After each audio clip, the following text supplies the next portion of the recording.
Thân chào cả nhà, không nên xem chùa đâu đó. Nhớ đăng ký, like, comment để ủng hộ team nha. Hoàng đại chủ đã chốt rồi. Đợi cô đến ve mà ông ấy đưa nhất định phải ăn. Hơn nữa, phải khen ngợi vào thời điểm thích hợp. Hà lão sư là người tốt. Bạn có thể tìm kiếm sự giúp đỡ từ ông ấy, trừ khi ông ấy bắt đầu mỉm cười. Nhất định phải nhớ kỹ, ban đêm tuyệt đối không được rời khỏi nhà nấm. Lúc đó tôi nhớ mình chỉ đang xem một chương trình tạp kỹ kỳ lạ. Khi mở mắt ra lần nữa, tôi phát hiện mình đang đứng trước cửa một ngôi nhà nông gia nhỏ. Hoàng đại chủ và Hà lão sư đang mỉm cười nhìn tôi. Cao Anh, đừng ngẩn người nữa, mau vào đi. Hà lão sư cười và nhanh tay nhận hành lý từ tôi, kéo tôi vào sân nhà. Đối diện với cảnh tượng trước mắt, tôi có chút bối rối. Chẳng lẽ tôi đã xuyên không? Tôi âm thầm nghĩ trong lòng, bước theo họ vào trong nhà nấm. Không thể không nói, ngôi nhà này trông cũng không tệ. Xung quanh còn trồng đầy rau củ. Nhưng rất nhanh, cảm giác lạnh thấu xương ập đến với tôi. Bởi vì dưới gầm bàn, tôi phát hiện một mẩu giấy kỳ lạ. Người lạ ơi, rất không may là bạn đã đến nhà nấm.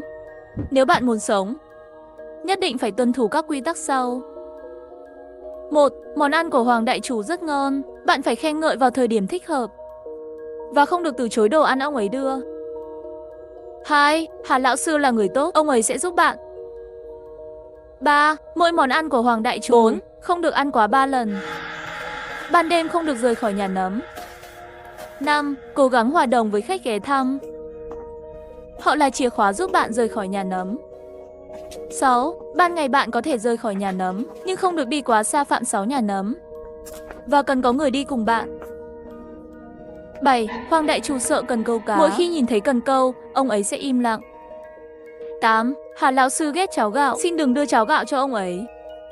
9. Đại Hoa thích nói thật, nhưng trong một số thời điểm lời nói của anh ấy không đáng tin. 10. Khi Hoàng đại chủ trò chuyện lúc ngủ, bạn nhất định phải lắng nghe kỹ, nhưng nếu thời gian trò chuyện vượt quá 10 phút sẽ nguy hiểm. Hãy nhớ rằng ông ấy có khả năng thay đổi quy tắc. Trong các quy tắc này có thể sẽ xuất hiện quy tắc giả. Bạn nhất định phải phân biệt cẩn thận. Nhìn vào các dòng chữ đỏ trên giấy, tôi cảm thấy da gà nổi khắp người. Này, Cao Dương, đừng đó nữa, mau ngồi xuống đi. Hà lão sư bên cạnh gọi tôi một tiếng. Tôi liền giật mình tỉnh lại từ suy nghĩ. Ô, tôi tới đây. Ba người ngồi khoanh chân trước bàn trà. Hoàng đại chủ cười rạng rỡ nhìn tôi. Ông hỏi tôi, anh Dương, lúc nhỏ cậu lớn lên ở thành phố đúng không? Nghe câu hỏi của ông ấy, tôi không hiểu lắm, nhưng vẫn thành thật trả lời. Lúc nhỏ tôi từng sống ở nông thôn một thời gian, nhưng 3 tuổi thì theo bố mẹ lên thành phố. Vậy là không có nhiều kinh nghiệm sống ở nông thôn nhỉ? He, để tôi nói cho cậu nghe. Làm việc ở nông thôn tuy nghe qua đơn giản, nhưng thực ra có rất nhiều điều phải chú ý. Ví dụ như việc bẻ ngô chẳng hạn. Khi bẻ ngô, cậu phải dẫn đổ thân cây ngô. Tại sao lại như vậy? He, bởi vì sau khi cậu dẫn đổ thân cây, cậu sẽ biết cây nào đã được bẻ rồi. Còn cây chưa bẻ thì sẽ dễ nhận ra. Đến mùa đông khi đốt rơm, cả đống thân cây ngô sẽ bị đốt sạch. Sau khi đốt xong, đất sẽ được bón một lớp phân tự nhiên. Hoàng đại chủ nói chuyện pha chút hài hước, nhưng tôi không nghe lọt tai chút nào. Chỉ cảm thấy ông ấy càng nói càng hào hứng. Biểu cảm trên khuôn mặt dần trở nên mèo mó. Ê, Đại Hoa đâu rồi nhỉ? Đại Hoa đi bẻ ngô rồi. Vậy tôi đi tìm anh ấy. Này, đừng có đánh trống lảng. Tôi muốn nhân cơ hội này trốn đi, nhưng ai ngờ Hoàng đại chủ không hề cho tôi cơ hội chạy trốn. Ông ấy nắm chặt lấy tay tôi. Hoàng đại chủ kéo Hà lão sư sang bên. Một tay to lớn nắm chặt cánh tay tôi. Để tôi nói cho cậu nghe, không chỉ bẻ ngô phải chú ý, làm món ăn còn cần phải kỹ càng hơn. Nấu ăn nhất định phải có cảm xúc, thỉnh thoảng còn cần sự sáng tạo. Ví dụ như, nói thật, tôi không biết ông ấy nói bao lâu rồi. Có lẽ không tới 10 phút nhưng cũng được 8 phút. Thời gian cứ thế trôi qua từng giây, trán tôi đổ mồ hôi lạnh không ngừng. Ngũ quan của Hoàng đại chủ đã hoàn toàn biến dạng, chỉ còn lại một hố đen sâu thẳm, như muốn hút cả hồn tôi vào trong đó. Này, tôi nói cậu nghe, cậu có hiểu không? Hoàng đại chủ nắm chặt tay tôi, đứng dậy tiến sát lại gần tôi. Tôi cảm giác như bị giữ chặt, không thể cử động. Đúng lúc ngàn cân treo sợi tóc, điện thoại bàn bên cạnh reo lên. Chẳng ai bắt máy cả. Tiếng chuông điện thoại vẫn reo liên hồi. Tôi đi nghe điện thoại. Vừa nói xong câu này, tôi cố gắng hết sức và rút tay ra được. Gần như chỉ 3 bước là một, tôi chạy nhanh đến chỗ điện thoại. Xin chào, đây là nhà nấm. Lúc này tôi để ý rằng khuôn mặt như hố đen của Hoàng Đại Trù đã trở lại bình thường chỉ trong chớp mắt, chỉ là biểu cảm có chút âm u. Ngày mai tôi muốn ăn bít tết sườn lạnh nướng than kèm viên chay. Hy vọng các người chuẩn bị được. Giọng nam trầm từ đầu dây bên kia vọng lại. Anh ta thẳng thừng yêu cầu bít tết. Tôi vừa định phàn nàn rằng yêu cầu nhiều quá, nhưng nghĩ đến quy tắc rằng phải giữ mối quan hệ tốt với khách. Tôi không nói gì thêm. Tôi quay đầu nói với Hà lão sư. Hà lão sư, khách muốn ăn bít tết. Bít tết à? Phải đổi lấy 1.000 bắp ngô đấy. Ôi, Cao Dương, đã hứa với người ta rồi. Thì ra ngoài giúp Đại Hoa bẻ ngô đi. Tôi gật đầu, đứng dậy định đi ra ngoài. Giờ tôi chỉ muốn tránh xa Hoàng Đại Trù, nên việc bẻ ngô chẳng có gì để từ chối. Ra sân, tôi đeo gùi lên vai, đi ra trước cửa định mở cửa, tay nắm chặt tay cầm, kéo cửa ra. Tôi vừa định bước ra ngoài, thì ngay lập tức nhận ra điều bất thường. Quy tắc số 6, ban ngày được rời khỏi nhà nấm, nhưng không được đi quá xa phạm 6 nhà nấm. Và phải có người đi cùng. Quay lại, tôi thấy Hoàng Đại Trù đứng sau lưng mình. Ông ấy nhìn tôi không chút biểu cảm, rồi hỏi, sao cậu không đi? Tôi không biết cánh đồng ngô ở đâu. Nó ở bên kia. Đi dọc con đường ngoài cửa, rồi rẽ là đến. Cậu đi nhanh lên đi. 1.000 bắp ngô, biết bẻ đến bao giờ chứ? Xin lỗi, Hoàng Đại Trù. Để tôi nhờ Hà lão sư dẫn tôi đi nhé. Nói rồi, tôi vòng qua Hoàng Đại Trù, vào nhà tìm Hà lão sư để nhờ đi cùng. Liếc mắt thấy gương mặt u ám của Hoàng Đại Trù, tôi không ngừng suy nghĩ trong lòng. Xem ra, Hoàng Đại Trù cũng không thể ép tôi phá quy tắc. Ông ấy chỉ có thể dùng lời nói để dụ dỗ. Chỉ cần tôi cẩn thận khi giao tiếp, chắc sẽ không có gì nguy hiểm. Tôi kéo Hà lão sư ra ngoài cửa. Hoàng Đại Trù định rang chút hạt dưa để đổi bia uống, nên không đi cùng chúng tôi. Ra đến ruộng, tôi thấy Đại Hoa, đó là một chàng trai rất vui vẻ và cởi mở. Theo quy tắc số 9, anh ấy thích nói thật, nhưng vào một khoảng thời gian sẽ toàn nói dối.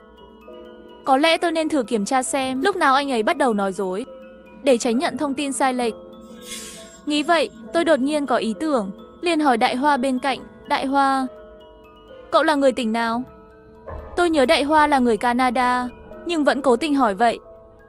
Đại Hoa nghe câu hỏi thì ngớ người, sau đó trả lời, tôi là do mẹ sinh ra.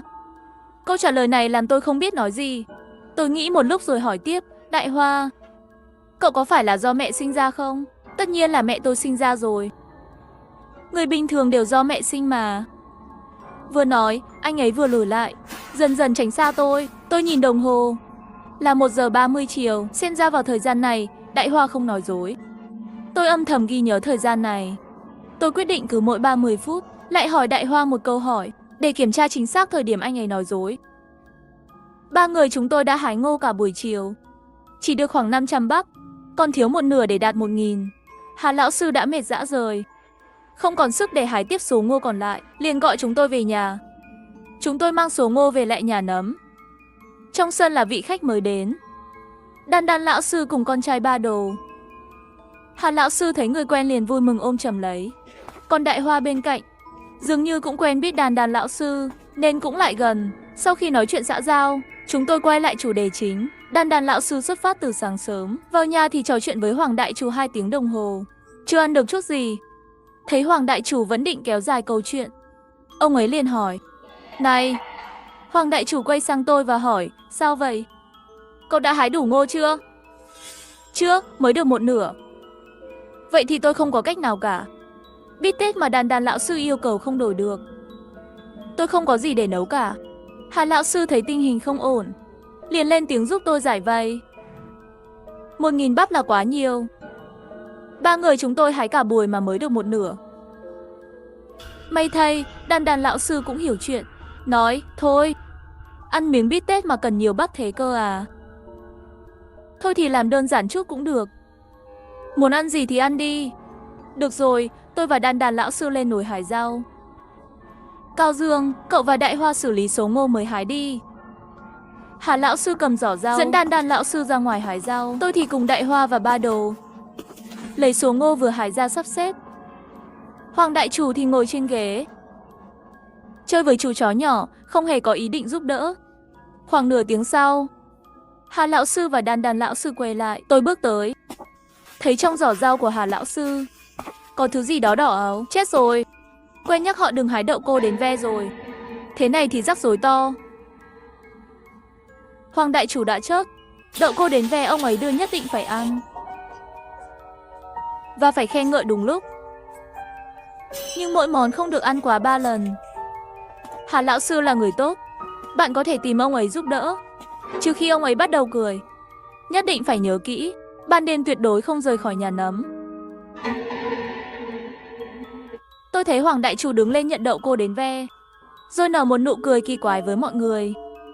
Sau đó, đậu cô đến ve được nấu lên. Hoàng đại chủ gắp một miếng bỏ vào miệng nhai, rồi nhăn mặt, vây.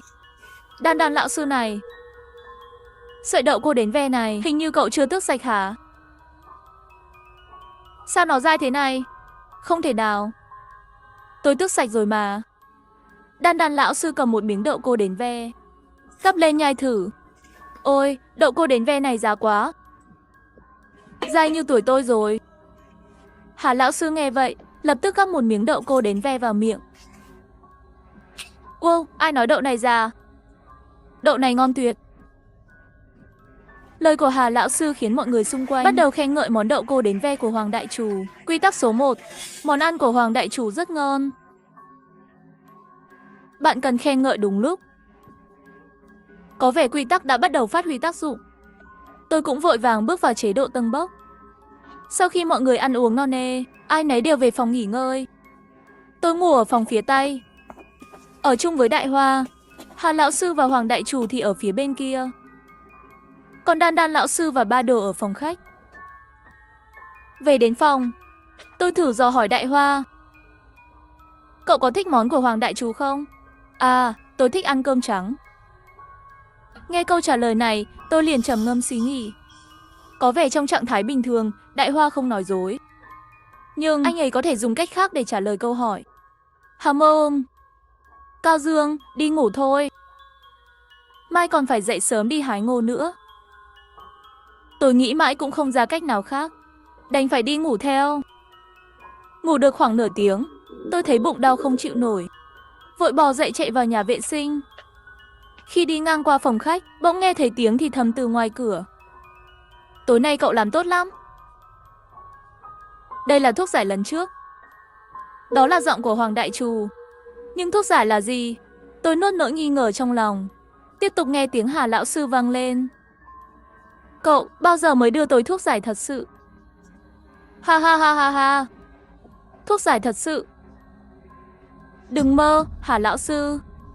Cả đời này tôi nắm được cậu rồi. Ha ha ha ha. Nhớ xử lý cần câu cá đi. Quả nhiên nhà nấm này có điều kỳ lạ.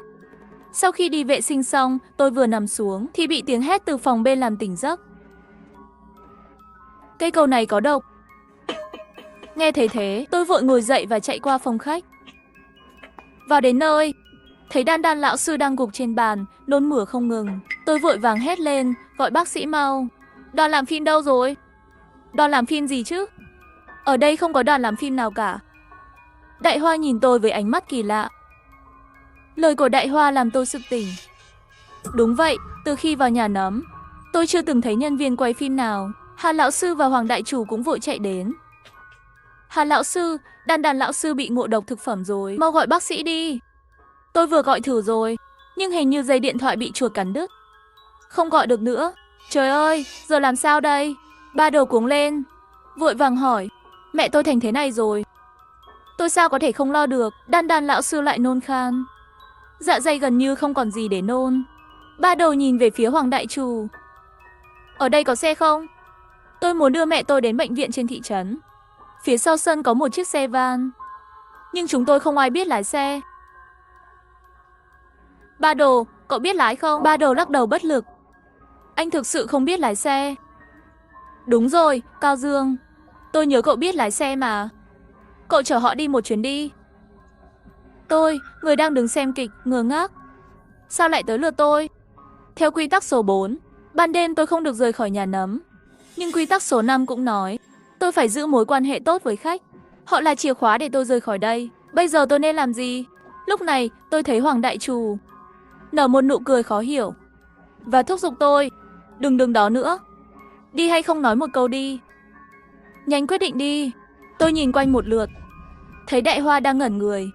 Trong đầu bỗng lóe lên ý tưởng. Tôi kéo Đại Hoa đi ra ngoài, vừa đi vừa hỏi. Đại Hoa, cậu trả lời tôi nghiêm túc.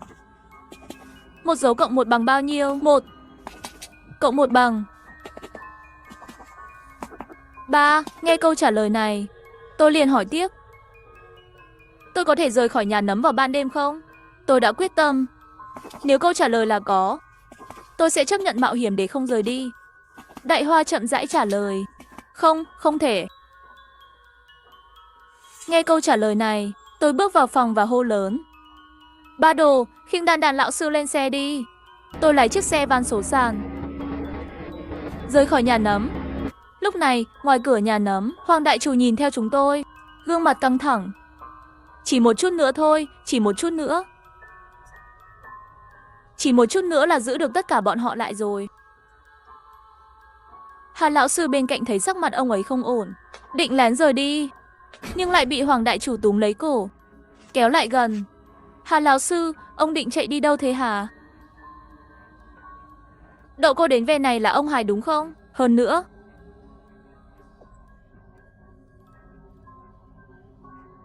sắc mặt của Hoàng Đại Chủ ngày càng kinh dị, cả cơ thể ông ta bắt đầu run lên.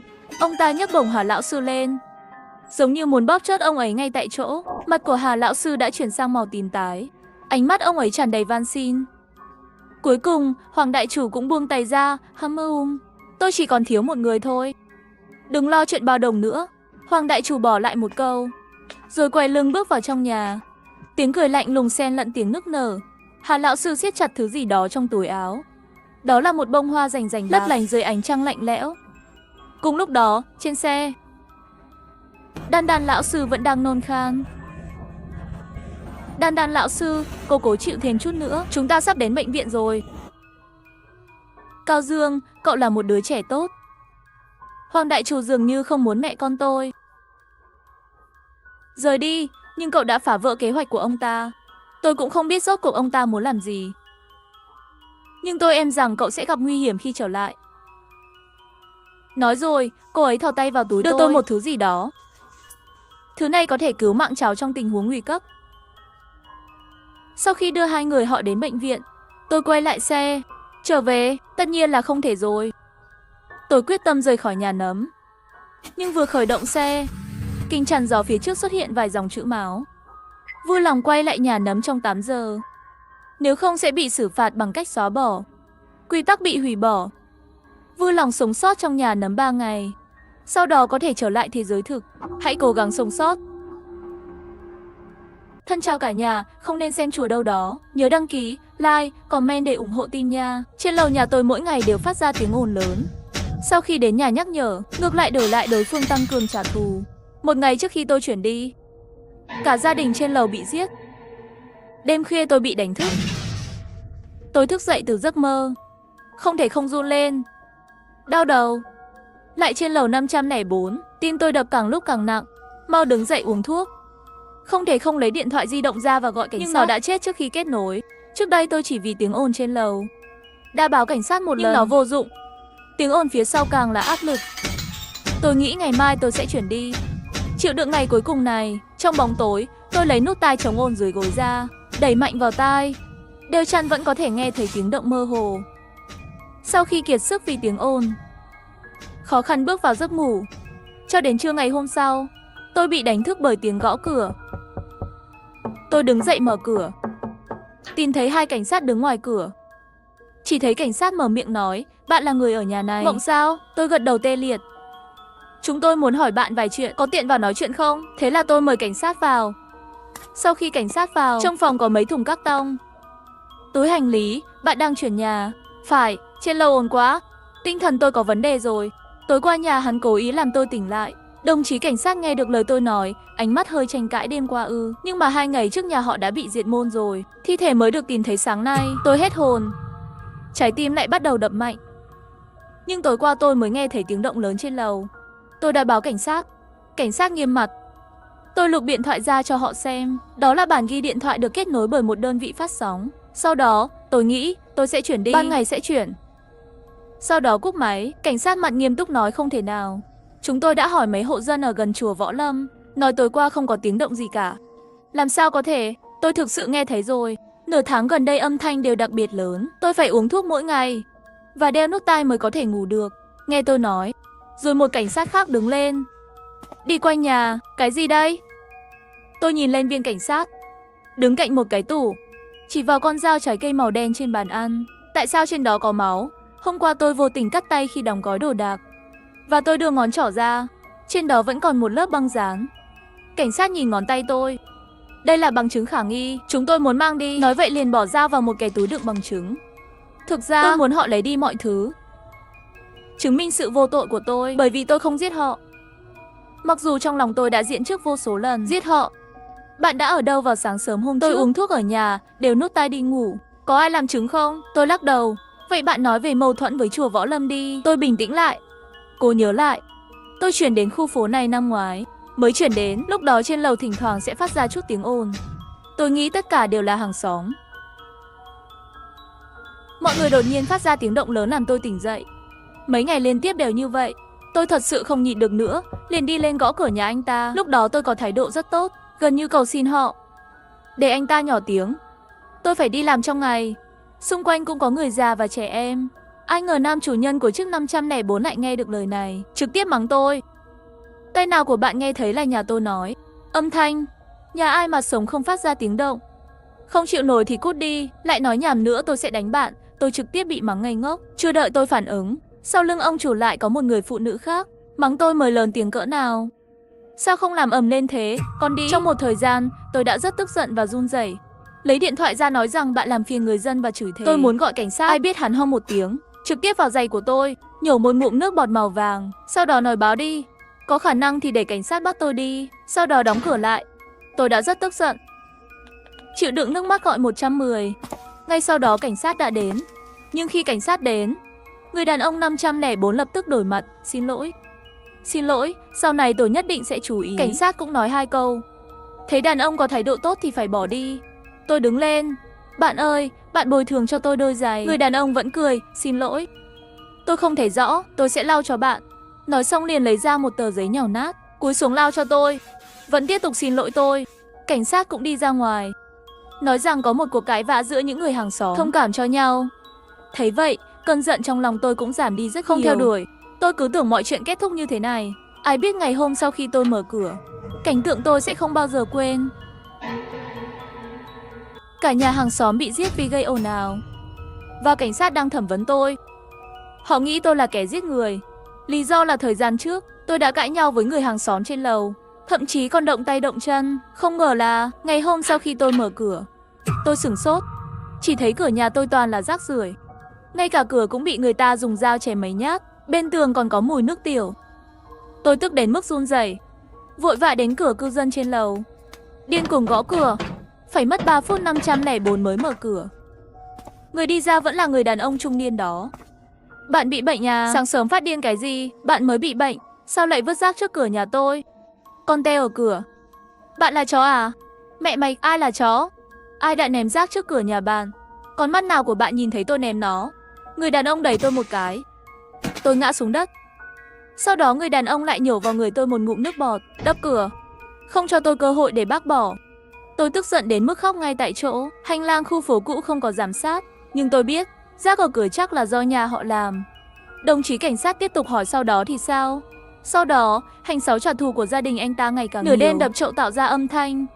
Rác thải ở cửa, trả cho tôi nước bẩn trên ban công. Tôi lại lên tìm mấy lần nữa. Tất cả đều bị họ chỉ vào mũi mắng. Khi cảnh sát đến, họ giả vờ rất trung thực. Cho đến sau này, mỗi ngày tôi đều sống trong lo lắng. Ngay cả bây giờ vào ban đêm họ mắng tôi trên đó, tôi cũng không dám trả lời, chỉ có thể bịt tai run rẩy. Tôi thực sự muốn chuyển đi, nhưng lương của tôi quá thấp, chỉ có thể chịu đựng. Sau này họ thậm chí còn đi khắp nơi nói tôi làm nghề không hợp pháp. Hàng ngày đưa đàn ông về nhà. Chủ nhà phát hiện ra và bảo tôi đến kiểm tra chặt chẽ, đừng làm bẩn nhà cô ấy. Tôi cũng vì ngủ không ngon, xito Jesse cả ngày. Có một sai lầm lớn trong công việc, bị công ty sa thải. Tôi tưởng tôi nói xong rồi, đồng chí cảnh sát có thể thông cảm cho tôi không? Không ngờ một trong những cảnh sát lại hử lạnh. Bây giờ cả nhà họ đều bị tiêu diệt, mọi thứ thật tồi tệ. Câu chuyện của bạn kể rất hay, đáng tiếc vẫn lộ ra điểm yếu. Nói xong, cảnh sát lấy ra một bức ảnh đặt trước mặt tôi. Trong ảnh là một vũng lớn màu dính đỏ sẫm. Góc ảnh còn có một bàn tay nhợt nhạt. Vấn đề không phải là bàn tay, nó ở rìa máu. Có một chỗ thiếu sót, như một dấu chân không hoàn chỉnh. Đây là hung thủ ở hiện trường vụ án, những dấu chân nhỏ.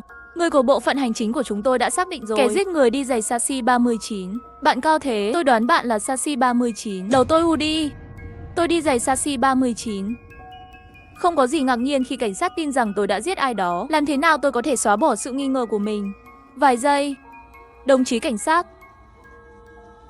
bạn không thể vì một Sashi giày 39 cứ phán đoán tôi là hung thủ. Chúng tôi sẽ yêu cầu khám xét nhà của bạn, nhưng giờ hãy đi với chúng tôi. Tôi vui vẻ đồng ý, chỉ cần chứng minh tôi vô tội. Tôi biết sẽ không có bằng chứng trong căn phòng này. Khi cảnh sát đưa tôi ra khỏi cửa, bên ngoài đã là một đống hàng xóm rồi. Tôi cúi đầu đi ra ngoài, nghe những lời nói không che giấu của họ. Xem xong tôi biết đó là anh ta, là một cô gái. Thật tàn nhẫn, người phụ nữ độc hại nhất. Gia đình đó từng bắt nạt cô ấy. Thật sự còn hơn thế nữa. Đủ loại chửi bới, âm thanh bàn luận lọt vào tai tôi. Và khi cảnh sát đưa tôi đến thang máy, tôi nhìn vào đám đông. Trong lúc hoảng hốt, tôi nhìn thấy một bóng người, một người đàn ông mặc đồ màu xám. Tôi sửng sốt. Là hắn đã làm. Tôi nhớ ra rồi, người đàn ông đó là cư dân của 503 tầng trên, tên là Trương Lỗi. Tranh cãi với 504 về tiếng ồn, và anh ấy đã chiến đấu với 504. Ngoài ra còn có đôi giày bị bẩn của tôi. Tôi thấy ghê tởm, thừa dịp đi ra ngoài ném vào thùng rác ở tầng dưới. Không ngờ khi tôi quay lại, thấy hắn ở thùng rác, hình như đang tìm cái gì đó. Chắc là hắn đã nhặt giày của tôi để giết người. Trong khoảnh khắc, tôi dường như hiểu mọi thứ. Sau đó phấn khích hét lên là hắn. Kẻ giết người là hắn. Tôi giơ ngón tay lên phía sau đám đông. Đó là người đàn ông mặc đồ xám. Cảnh sát và hàng xóm nhìn theo hướng ngón tay tôi. Nhìn nửa ngày nhưng vẫn không nhúc nhích. Tôi vội vàng dậm chân, các bạn nhanh đi. Hắn mới là kẻ giết người. Nhìn thấy tiếng động của tôi ngày càng lớn, một trong những cảnh sát nói. Nhưng không có ai mặc đồ màu xám cả. Cả nhà hàng xóm bị giết vì gây ồn ào. Tôi bị cảnh sát coi là hung thủ, đưa về đồn cảnh sát thẩm vấn. Và ngay khi tôi bị bắt đi, nhìn thấy hung thủ đứng trong đám đông. Nhưng cảnh sát không làm gì với tiếng gọi của tôi. Bỏ qua kẻ giết người. Phòng thẩm vấn, một ánh sáng rực rỡ chiếu vào mặt tôi. Tôi nhìn hai cảnh sát trước mặt. Sao các người không đi bắt hắn? Hắn mới là hung thủ. Một trong những cảnh sát đứng lên. Bạn giấu vũ khí và giày ở đâu? Tôi cúi đầu nhìn bàn tay bị còng tay. Bình tĩnh trở lại, tôi không giết ai cả. Làm sao tôi biết chúng ở đâu? Thưa ngài, tôi biết bây giờ nói gì cũng vô dụng, nhưng bạn phải nói bằng chứng. Tôi bỗng nhiên nổi giận, đấm mạnh lên bàn. Các bạn lấy đi, đưa ra bằng chứng, đừng coi tôi là kẻ dễ bắt nạt. Viên cảnh sát tức giận vì tôi, nhưng lại nhịn không phát tác, chỉ nhìn chằm chằm vào tôi. Giây tiếp theo tôi lại có một vẻ mặt đáng thương. Sao các bạn không đi tìm Trương Lỗi của 503? Tôi đã thấy anh ta đánh nhau với 504. Viên cảnh sát nhếch miệng, chúng tôi đã điều tra rồi. Người đàn ông 503 không tên là Trương Lỗi. Hắn cũng không có ở nhà khi vụ án xảy ra. Tôi đã bị lừa, cảnh sát này chắc đang lừa tôi. Sau đó lừa tôi thú nhận, nghĩ về tôi thì muốn phát bệnh. Đúng lúc đó có tiếng gõ cửa. Một người đàn ông trung niên đeo kính bước vào. Viên cảnh sát nói, chúng tôi mời một người, chuyên gia phân tích tâm thần. Chúng tôi nghi ngờ bạn có vấn đề về tâm thần. Làm sao có thể, các người đang vu khống tôi. Tôi muốn kiện các bạn. Viên cảnh sát không để ý đến tôi, mà là người đàn ông trung niên đeo kính. Đưa cho tôi một tờ giấy, chúng tôi sẽ tiến hành các bài kiểm tra sau đây cho bạn. Sau đó anh ta hỏi tôi một vài câu hỏi, tôi lắc đầu phủ nhận. Hắn tiếp tục hỏi, tôi tiếp tục phủ nhận. Dường như mỗi câu hỏi đều chỉ ra một câu trả lời. Tôi thực sự bị bệnh tâm thần. Nhìn bác sĩ mở miệng, những gì phát ra là tiếng ồn chói tai. Cho đến khi anh ấy đi, tôi mới giống như sức lực bị rút cạn, ngồi trên ghế. Sau đó viên cảnh sát vào và đánh thức tôi dậy. Bạn có thể quay lại. Tôi rất ngạc nhiên. Cuối cùng cũng có thể đi. Tôi nhanh chóng trở về nhà. Mở điện thoại, nhìn vào tin tức của 99 gia đình trong cộng đồng. Tôi cũng thấy một video trong đó. Hôm qua tôi ở bên ngoài thang máy, chỉ thấy tôi trong video chỉ vào đâu đó lớn tiếng. Hú hét, tôi nhìn theo ống kính của nhiếp ảnh gia. Tìm thấy, thực sự không có người đàn ông nào mặc đồ xám ở đó. Có thật là tôi bị ảo giác không? Và những người trong cộng đồng vẫn đang chế giễu tôi, nói chuyện càng ngày càng nhiều. Nghe nói cô ta làm vậy, điều này không thể làm cho khu phố trở nên tồi tệ, vớ vẩn. Tôi bắt đầu tức giận trở lại giường. Thông tin không phải tôi không phải là tiểu thư, tôi không giết ai cả, tôi không có máu. Quần áo tôi không có máu trên giày của tôi, cảnh sát cũng không có bằng chứng, dấu chân đó không phải của tôi. Tôi điên cuồng lướt màn hình. Không ngờ rất nhanh tôi đã bị quản lý đá ra khỏi nhóm. Tôi ngồi trên sofa, thở hổn hển. Chạy đến bên cửa sổ, hét vào bầu trời đêm, tôi không giết người. Ban đêm tôi nằm trên giường lặng lẽ nhìn trần nhà.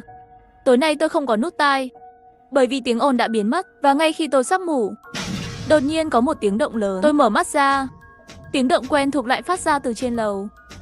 Lại đây rồi, tôi vô cùng phấn khích. Lấy điện thoại ra và bắt đầu ghi âm đầy đủ 2 phút. Sau đó tôi gọi cho viên cảnh sát đó. Nhanh nào, giọng nói đó lại xuất hiện. Có người trên lầu. Tôi vội đến mức sắp khóc. Cuối cùng cũng có thể chứng minh tôi vô tội. Sau 5 phút, cảnh sát Trương đến với vài người. Tôi cầm điện thoại di động nói lần này tôi ghi âm rồi. Các bạn nghe đoạn ghi âm bắt đầu phát đi. Mọi người đều nín thở. Cho đến 2 phút sau, cảnh sát trưởng Trương trừng mắt nhìn tôi. Bạn đang đùa tôi đấy. Tôi hoảng sợ. Chuyện gì vậy? Tại sao âm thanh này lại biến mất? Cảnh sát Trương thở dài mộng. Bác sĩ Lưu đã nói với tôi rồi. Bạn có thể bị tâm thần phân liệt nhẹ và đa nhân cách. Tôi nhìn anh ta một cách khó tin. Chẳng lẽ tất cả đều là do tôi tưởng tượng ra? Đầu lại bắt đầu đau rồi. Tôi bắt đầu nôn. Cơ thể giật. Không thể nào. Rồi tôi ngất đi. Lại mở mắt ra, tôi đã nằm trên giường bệnh viện rồi.